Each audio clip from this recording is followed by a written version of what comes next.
আমরা যে আসলে পুরাতন রাজনৈতিক কালচার থেকে বেরিয়ে আসতে পারি নাই, এটাই নতুনভাবে এরা প্রমাণ করল। আর তারা যে নিজেরা এখনো পর্যন্ত সভ্য হইতে পারে নাই, বরং আগের অবস্থাই তাদের মধ্যে আছে, সেটাই তারা এই কালচার দিয়ে প্রমাণ করে দিল। তো এটা আমাদের জন্য দুর্ভাগ্যের বিষয়, আমাদের দেশের জন্য এটা একটা খারাপ দৃষ্টান্ত।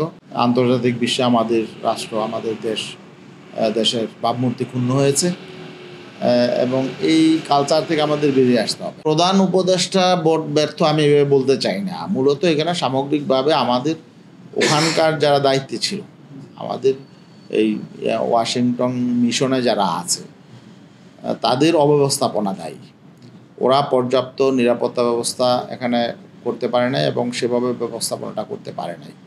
তারা তো হয়তো জানতো যে এমন একটা পরিস্থিতি হবে, সেই জন্য আগেই যারা ওখানে মেহমান হিসাবে গিয়েছেন তাদেরকে সতর্ক করা উচিত ছিল এবং সেখানে তাদের প্রোটেকশন নেওয়া উচিত ছিল এবং সেখানে যে প্রশাসন আছে, স্থানীয় প্রশাসন, তাদের সহযোগিতা নেওয়ার প্রয়োজন ছিল, কিন্তু তারা সেগুলো করে নাই।